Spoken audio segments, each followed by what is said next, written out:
All right. Good morning to those of you on the East Coast.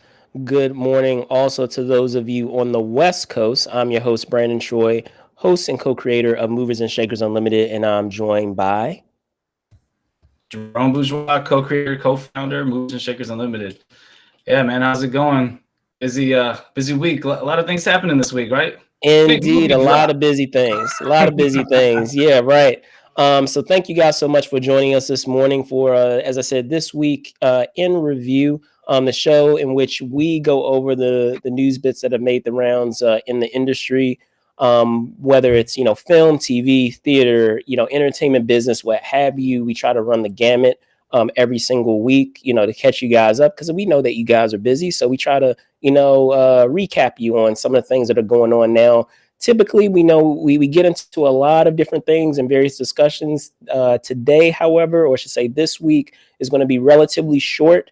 We're going to get into a brief review of this week's episode of Hawkeye because we had some major stuff go down this week. And I will warn you in advance that the Hawkeye, at least the Hawkeye, I know you guys saw the title, at least the Hawkeye review will be spoiler heavy. However, seeing that No Way Home came out this weekend or is here this weekend, that portion of it will be non-spoilerly. So, if you want to like skip out, just on the skip forward, just on what we have on the Hawkeye review, by all means, go ahead and do that. Otherwise, if you have seen the episode, then join the conversation with us. Feel free, or even if you're watching this in arrears, after the fact archive, you can go ahead and drop a comment down below, and we'll be sure to hit you back. But as always, I like to get into some of the minutes before we get into the show officially. So just know that you can find us on, if you want to be a Patreon supporter, that you can find us on Patreon at the link down below. And of course, always want to send a shout out to our Patreon supporters. So shout out to Joelle Bourgeois, of course.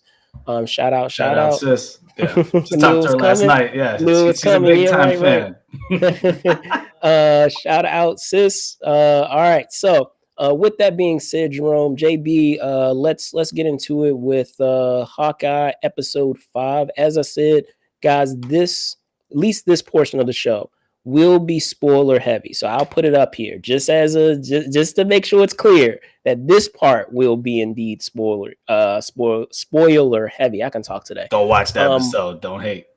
yeah.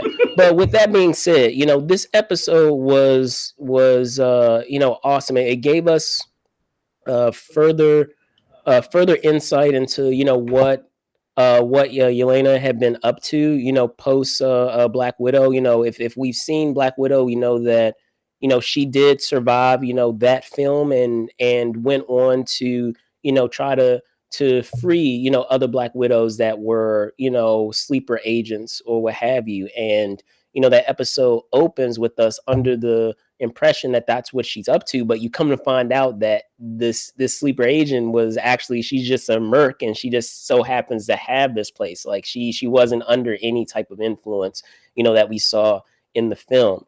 And then it was also interesting and cool to get another perspective of what we had with the snap and how jarring, and I know we kind of got teased of it with in WandaVision, with Spectrum, but we got another glimpse of it too, of how jarring it is, of how it can just seem like a moment, and then if you can imagine that, you're something happens in a moment, and all of a sudden you find out that you've lost 5 years, like, and anything can happen at a time. As we saw in WandaVision, someone could pass away, over that period of time, over those 5 years. Someone can have a whole, can marry, have a family, and you lose those years of time spent with family and friends. So, and then we even get the awesome reveal, of course, at the end with a major baddie coming back at the end, Mr. Wilson Fisk. So, Jerome, your thoughts on what we got in this episode? Yeah, I mean, it's funny because I always thought that this show could be pretty good.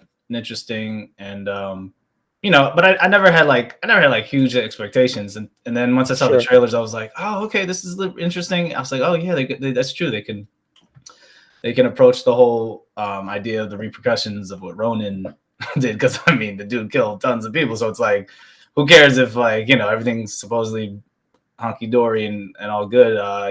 If you kill that many people that are criminals, like, you're gonna be on a hit list. Like, you better retire that and make sure you're not identified. And I like how they're addressing that.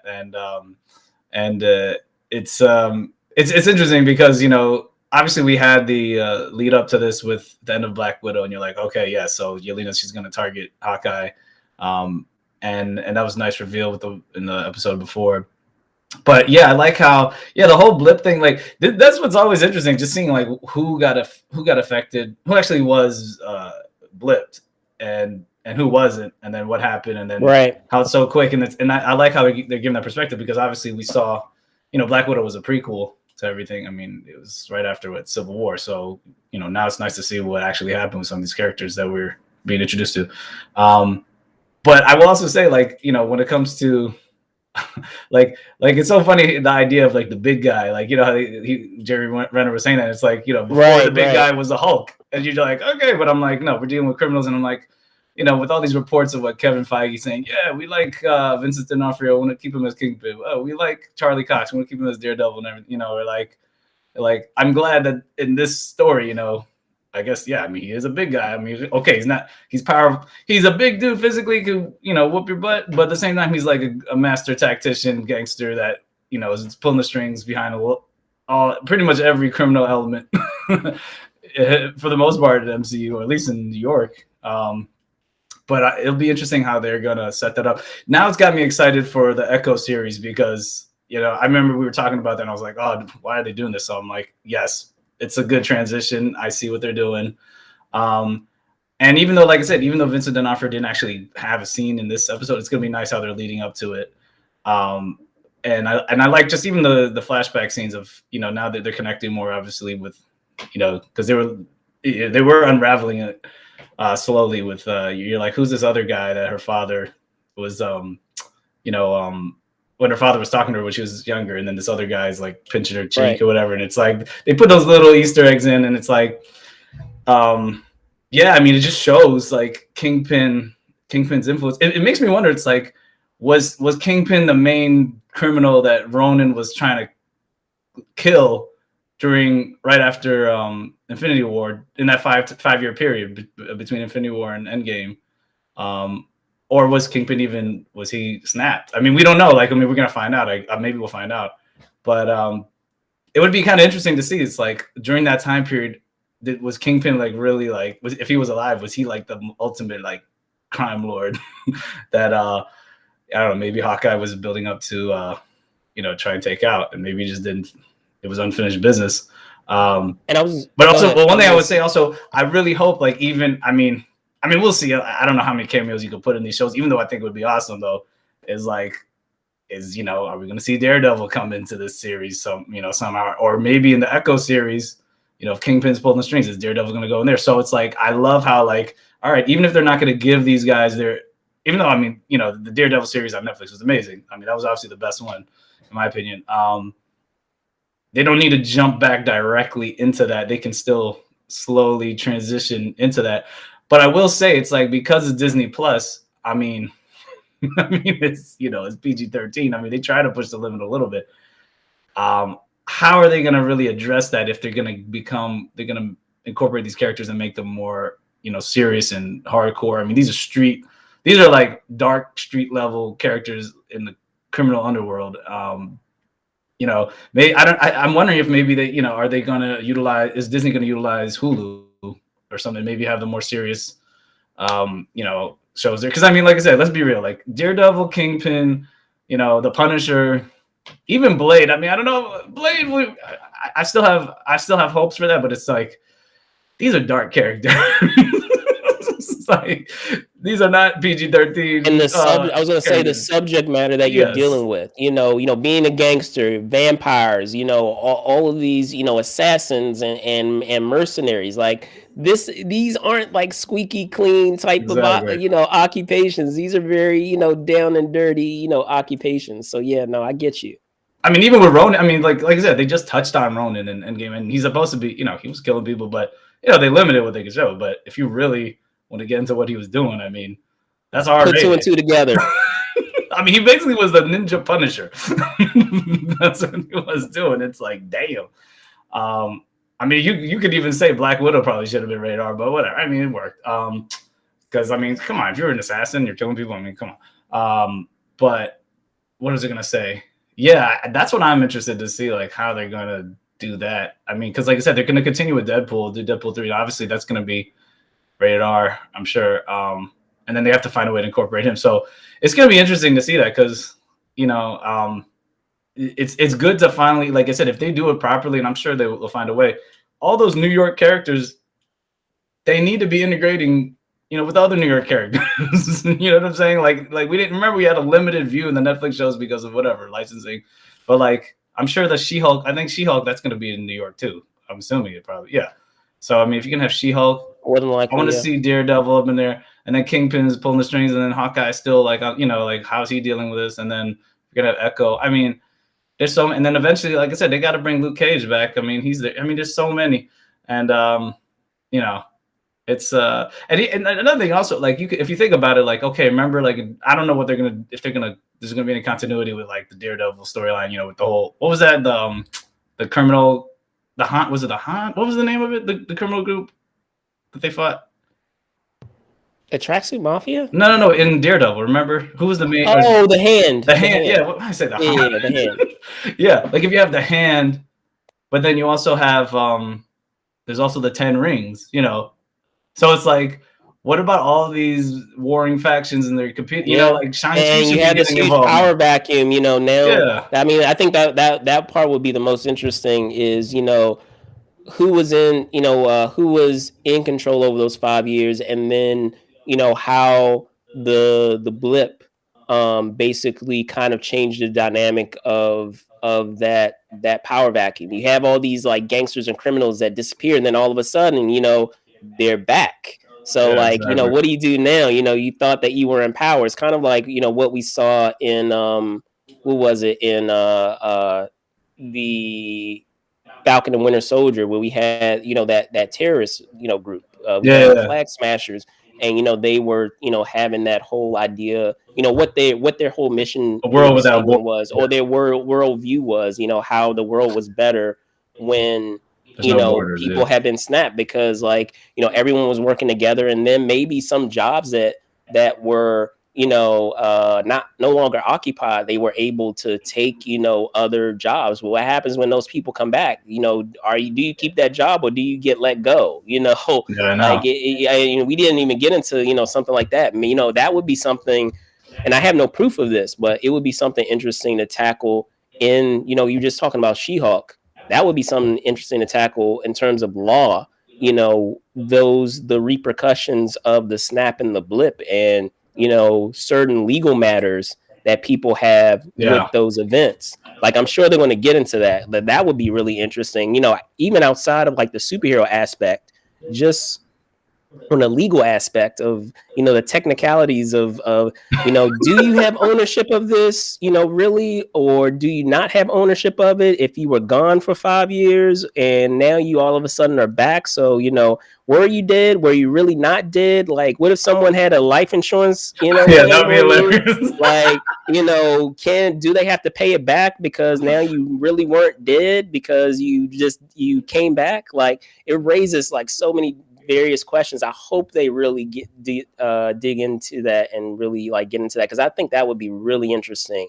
They've kind of just touched the surface, I feel, of the repercussions of the snap and then the blip, and I feel like there's more that can be mined there, especially with the show that deals with legality and lawyers and court and all that stuff. So but one thing that I will say, with this being the 5th episode and us knowing that they're only going to be 6 episodes, I always feel like the second to last episode, at least for the series overall, have always been really good. Sometimes even better than the series finale.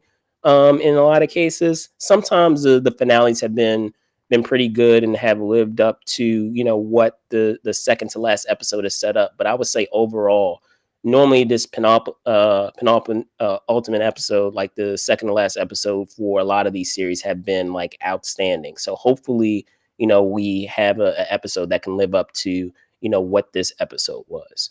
You know, there's so many questions of you know, what will become of, because they've been teasing it and teasing it. And I'm like, okay, they're going to pay it off somehow. Is the stepfather, like, is he going to fight eventually? Like, how is he going to factor into the story? Because he is a character from the comics. The character that Bishop is very suspicious of, he is a character from the comics.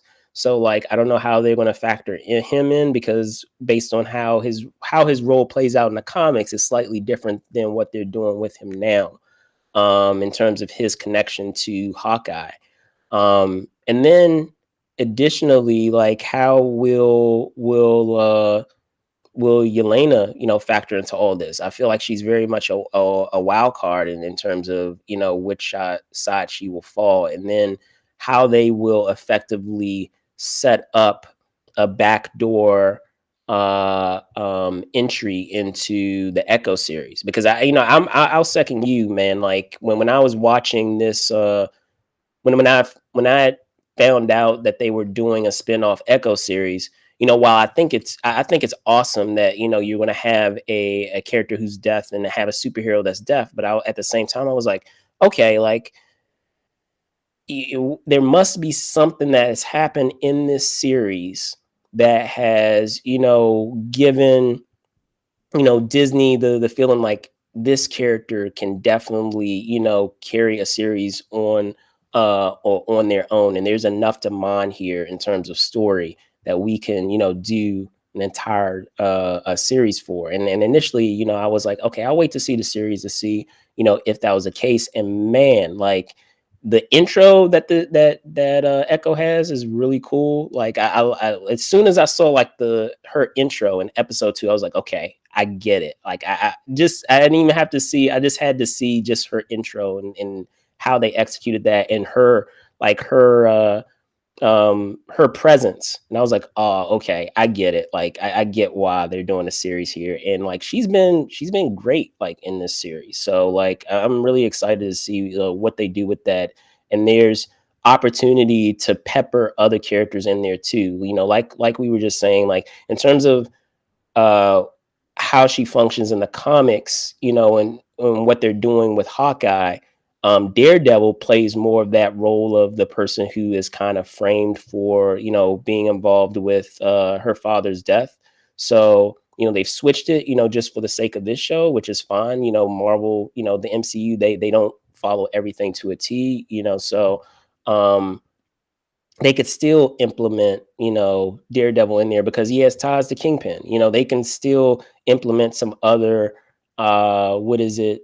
Other street Some other level people have characters. ties to Kingpin too. So that, I mean, that's the thing that's so smart also about Marvel, is that now that they've introduced this whole multiverse thing, and they've for bet, you know, without people even realizing it, you know, the Loki series basically set the rules and the foundation of what we should expect from the multiverse and the idea of variance and all that stuff. So, you know, by setting those rules, you know, sky's the limit. They can basically do anything they want. You know, they can pick and choose like whatever elements they want from other characters that they want to plop into the story. If they want, you know, with the Wilson Fisk character with Kingpin, you know, they could say, "Oh, this event didn't happen because like this Wilson Fisk is from this MCU, and the one that you saw was from a different, you know, universe." So like they could pick and choose whatever events that they want to make a part of the storyline canon, and then kind of ignore other things. Like they don't have to take on all of that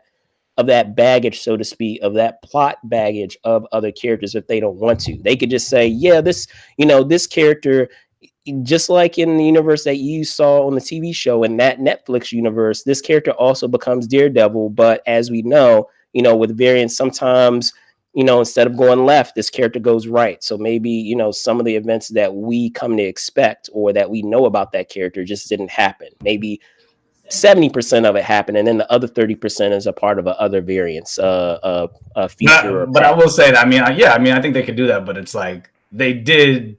I mean, if you when you watch the shows, they were in the world though, like because they were mentioning everything, the event, all that. You know what I'm saying? So that'd be kind of weird, but But no, I guess what I'm saying is that the Avengers. I'm saying all of these characters exist.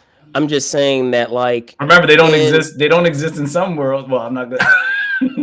well, I'm saying no. I guess what I'm saying is like to your point of them referencing the Avengers in their universe. I'm not saying that they don't exist. I'm saying that in their universe, the Avengers maybe did some of the same things from the movie, but maybe there's some things that they didn't do. So like they exist in that Netflix universe, like the Avengers, all those same characters. They're superheroes in their universe too, just like in the MCU that we know. It's just that by pulling these characters from the Netflix shows, they can essentially say that they're kind of the same characters, but they're not the same characters because they can pick and choose what elements of their history that they want to focus on or that they want to acknowledge as canon. But the thing is, I still think they can.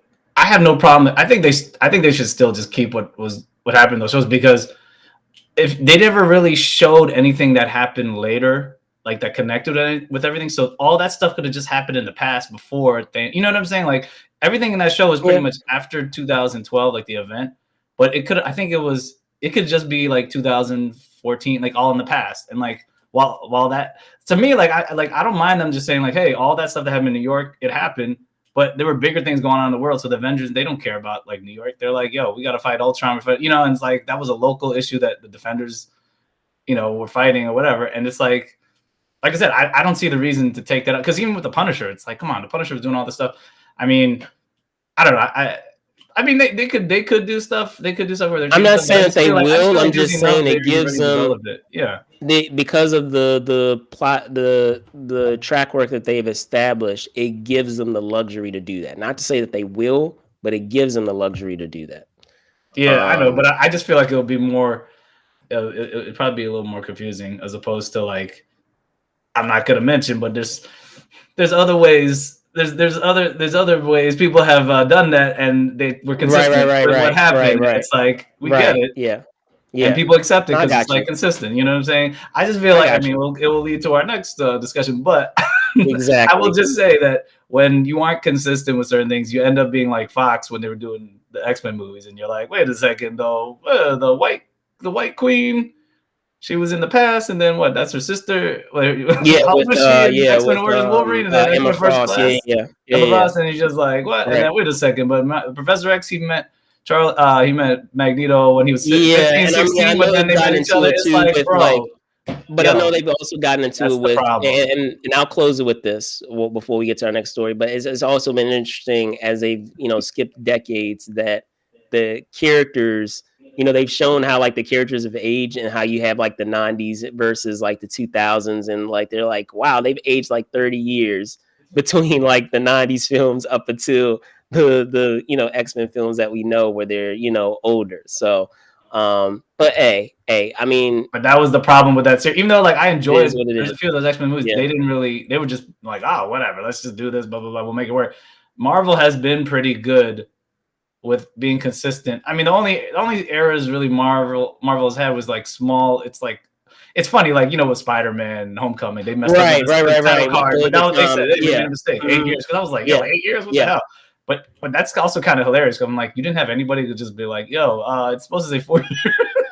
But whatever, small stuff like that. At least they could be like, oh yeah, there was a whatever. But they didn't like mess up. I don't remember any like major inconsistencies. I mean, there might have been some small ones, but everything they've done has been pretty much well thought out, and they've had, for the most part, explanations for things happening in chronological order or not, or things are happening simultaneously. So you're like, wait a second, oh, that was happening while this was happening. That's why Captain America couldn't get help from whoever because Thor was off world or whatever. Like that's fine, that's cool, and that's all I'm saying. Like you know, but yes, you could get away with just saying, "Oh yeah, it's another world," you know, just like the CW shows in DC, and they did a pretty good job doing that. And they kind Right. of were forced to, Yeah. and it's fine. Hey, that's all good, you know. But you know, Marvel didn't have to go specifically go this route, but it is nice that it's nice that it's another interesting threat to look at everything, and you know, uh,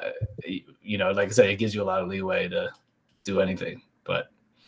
Indeed. Interesting to see Indeed. this last episode, and what it's gonna be interesting to see the next series after this, or the next two. I like She-Hulk. I really want to see. I wonder if there'll be some connections too, and there might be.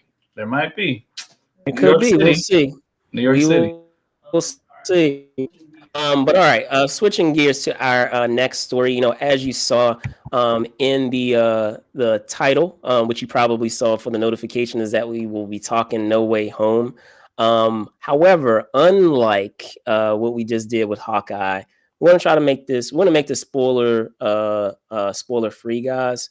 So I just wanted to just be able to say is you know, there's been so much hype, you know, over this film and everything that transpires in this film, and considering, you know, the things that it had to accomplish and what it is successful in doing, it's a very fun, you know, Spider-Man film. And in terms of my like, what is it, my pinnacle of like Spider-Man films. Like, I love the second Raimi Spider-Man film. Like the like that film is like nearly like perfect in terms of, you know, the way it's paced, like the villain that you have in it, the action that you have in it. And then after that, like in a really close second, is Spider-Man Into the Spider-Verse. Like that one is awesome too, in terms of appreciating, you know, different in that animated film, appreciating, you know, those the various characters that we had, you know, Miles Morales and with the other characters, other versions of Spider-Man that we have in the animated film. So um, with that being said, with, you know, this film, it's, as I said, there are a lot of things that it has to be able to juggle in terms of plot points from the prior film. And I mean, as we know, in the last film, Spider-Man's identity is revealed, and what he does to kind of resolve that problem, you know, it runs the gamut, and that journey is a lot of fun, of him trying to figure out that problem. And you know, there's tons of things in there for people, you know, to enjoy, you know, from with any of the characters there. You know, as the trailer shows, you know, we have, you know, some visitors, you know, as it's quoted, you know, in that trailer, that we have some baddies that we recognize, you know, in other iterations that do come and wreak havoc. So, you know, Jerome, you know, just overall thoughts on the film. Yeah, I mean, yeah, I had a feeling like obviously this, you know, this movie was going to be, you know, one of the best ones in the series, and like I said, Marvel has been pretty consistent in their films, and specifically this franchise. I think like they set it up in a really good way, because like I'll be honest, like, you know, Spider-Man Homecoming. I mean, Spider-Man Homecoming was pretty good, but when I watched it, I was just like, it's okay, it's all right. But like, I feel like they purposely did that, because then the second one, Far From Home, came out, and I was like, wow, that was a lot better. I like that even more. And then now they were kind of building up to this. It's like, you're like, wow, they really are you know, trying to tie everything together and go out with a bang if you know, Tom Holland isn't going to come back. But I doubt it. I think he's going to get paid so much money, and he likes playing this character. He's doing a lot of other roles now too, so he can always go in. And I believe actually he has been tied to signing on to another set of films. So like, yeah, I'm sure, and they're you know, gonna pay, and well, they probably gotta negotiate, be like, oh, you not, instead of paying me what, 20 million or whatever, you can pay me like 40 million, whatever. give me that Robert Downey we'll Jr. see how Uncharted does. Give me that We'll see how Uncharted does. That's going to be able to help. That Uncharted movie is going to be able to help for his case, for better or for worse. But regardless, though, I think he's going to be like Robert Downey Jr., because Robert Downey Jr. could be like, hey, I'm Iron Man, you need me still for this role, and that's why he got paid a ridiculous. It's the cut of the gross. That's what he's probably gonna get more of at the back end. But no, go ahead, man. Tom Holland, young, young and balling out. But he's a great actor, so he deserves it. But what I will say is, yeah, I definitely think this one. I'd probably say this is the best one out of the new three. It's hard to say overall because it's like yeah, there's of course the second Spider-Man was done so well and is kind of nostalgic, and like how they did everything, how they introduced Dr. Ock and made him more human. They humanized him and they really made that movie like kind of like a serious take on Spider-Man and like how just him dealing with everything, going to college and just life. Want to give up. That was really, those are really strong themes. I don't know. It's probably, for me, it's hard to say because it's like I'd probably say it's probably between that one and maybe I'd say between that one, this one, and like you said, the animated one. But but having said that, even though this one I think is the best one out of the three, I still think there were some missed opportunities and there were some inconsistencies. I mean, it doesn't ruin the movie, but you're just kind of like, agreed. You're just kind of like, I mean, maybe also because like, you look at the trailer too, like they're already giving away like part of like what's gonna go on. It doesn't take a genius to know like what else is probably gonna be in the movie. I mean, obviously I won't say, but they kind of laid the groundwork in the animated film. So that's what I was expecting pretty much. But I mean, it's not exactly the same, of course. I'm not saying it's just a live action version, even though there's definitely similarities. But they're doing like a 2-part sequel to that animated version, so I'm excited to see that. The Into the Spider-Verse. I think it's like what was it called? Like, it's called like Spider-Man Cross the Spider-Verse, something like that. Anyway, that trailer looks good too.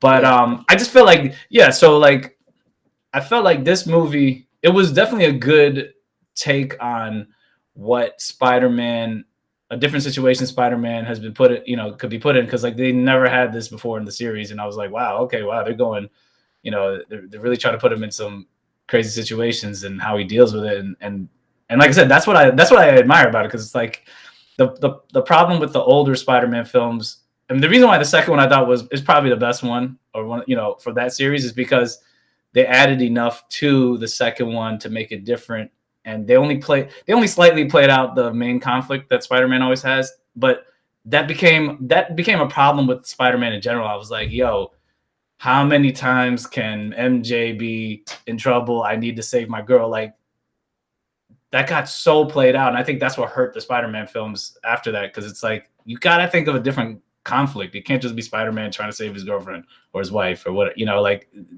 that's not all. I mean, if that's all he does, is like, this is getting boring now. But at least now with the MCU, like they've added these other elements.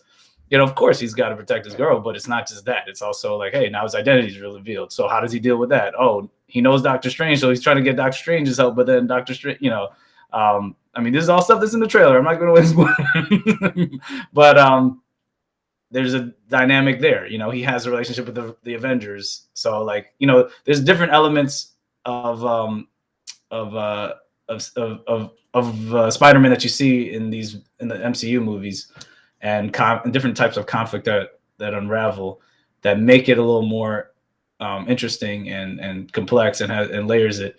But and that's what I appreciate about this film and how they tie that in. But I do feel like, because Sony is still involved and they're kind of trying to make it, obviously as nostalgic as possible, mixing it with, mixing what, because they got, like they're trying to make the most out of these characters that they have, and because they have the license, they still licensed these characters, and they try to do their own Spider-Man universe. I feel like, what happened, like I said, what happens is, like, I feel like some things get incorporated in there just because they're like, hey, we gotta push this in here, because we gotta push maybe this character or whatever in here, just because we're trying to make the most of our universe. And it's like, I get it, but it's like, I just feel like if you're gonna do something, just be consistent throughout, and also like, if you're gonna put little Easter eggs or have some interesting, some fan favorite like comments or something like that, it's like, deliver on. I just feel like some things they could have maybe delivered on a little more. I mean, like I said, it's not the end of the world. But I think it would have just made it even better. Like, you know what I'm saying? Like, take advantage of everything, because like you're already doing it. And what's it called? I would just say that's just, I guess that was just like my main issue with it. But I think that if they what was I gonna say? Yeah, there's yeah, I mean, it's funny that like we were saying, like there's just some things that came to fruition in this movie. I feel like that were kind of in the works, and like this is one way to do it. Even though I still also would have preferred. I'm not gonna say exactly what it is, but people get an idea. I think there are other ways. There's still another way I would like some of the conflict in this movie to unravel. The way, maybe it made the way I envisioned, or even like in the comics, or just in the cartoon. There's certain, when it comes to him fighting these villains, even though like they do a good job of incorporating into the storyline and giving it purpose and making it compelling, you're like, yes, this is cool, and it gives it heart. I do hope in the future they have another way of maybe incorporating some of these characters. But I will say also, anybody trying to say that, oh, there's too many villains in a movie, should shut up, because that's not. It's the writing. And I remember when people said that about Spider-Man 3. Too many villains. It's not about the villains. It's about why are they in the movie? How are they? What's the purpose? How does it serve the story? You could have tons of villains, but it's the writing. It's how it's so. Don't say, oh, Spider-Man's fighting too many villains. I'll say this, and I'll close. 97% Rotten Tomatoes or whatever. That doesn't matter anyway. I'll close with this, is that this film definitely really highlights what it means to be Spider-Man, like, the importance of it, and it really, as I say, it highlights just that idea of what it means to be Spider-Man. I'll also say, just as it is with any other Marvel movie, make sure you stick around. There's something in the middle, and there's something at the end. So wait till the very last credit rolls before you get up out of your seat, because they do share some cool. And that's one of the parts I have a little bit of beef with too. One of those I have a little bit of beef with, but it kind of works. I'll just say this: they do share some treats with us. That's all I'll say. But with that being said, guys, thank you guys so much for hopping in for this episode of This Week in Review. As I said, the show in which it recaps you on the week that just passed of cool things that have happened in entertainment. I'll punt it over to you, Jerome, first, and then I'll get into, my spiel. Go for it. So yeah, definitely, you can thanks for watching. If you want to, like and follow us, we can follow me at JW Bourgeois 21 on Twitter and Instagram. You can follow us on Movers Shakers Unlimited on Instagram. Also on Twitter and Facebook at Move and Shake UNLTD. Yeah, you can see it down there. And if you want to support us on Patreon, you go to patreon.com/Movers Shakers Unlimited. Brandon put the link up there. So definitely come, check us out, like, share, follow, subscribe, tell your friends about it. And like Brandon always says, and I say, let us know about what you guys think, and what maybe some movies that you guys want us to review, or just stories you want us to talk about. Let us know. We always love interacting. More events for that matter. We love doing this, because we do this anyway, and we decided to just share it with you guys. So it's nothing to us. We enjoy this. So it's like, and also events. Like there's some events coming up. I know Brandon's gonna be at some. I'm not going to mention yet, but he'll be at something that I'm not going to be at, but I'm going to be at something. Hopefully he's going to be there. And we're going to have some really awesome stuff for you guys, because that's what we like to do. But thanks for being a super fan and watching. And we love bringing you our 2 cents and our commentary on entertainment, news, business, and, what's going on. But I'll send it back to you, man. All right, cool. So yes, thanks again to Jerome, who's also, my partner in crime when it comes to the show, This Week in Review, and out in the field whenever, we're doing events among, the other, awesome team members that we have. I'm your host, Brandon Choi, host and co-creator of Movers and Shakers Movers and Shakers Unlimited. I can talk today. It is early, guys. It is early for me for Saturday, but I'm here. But yes, Brandon Choi, host and co-creator of Movers and Shakers Unlimited. Thank you guys so much for joining us this morning. As I said, wherever you're watching from in the world, I know, a lot of times I take a look back at a lot of the, the breakdowns of where, a lot of you guys are watching from. And, we have folks from all over the world that, watch, whether it's, here in the US or here elsewhere. So, thank you guys so much for that, and by all means, let's keep up that momentum and keep it coming. As Jerome was mentioning, there are some other cool events that are on the way. There's some things that I still will be posting that will be uploaded, that will be uploading, that are, kind of archive things of things that have already happened, some events that we've covered because we've had to hold on to it.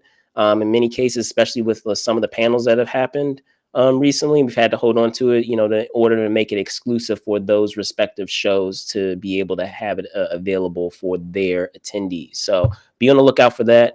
There is a show, as Jerome said, that as we get closer, I will tease that will be happening at the top of next year, which should be a lot of fun, among some other things too. So keep it locked. Other than that, thank you guys so much for watching. Be safe out there, and see you soon. Peace. See ya.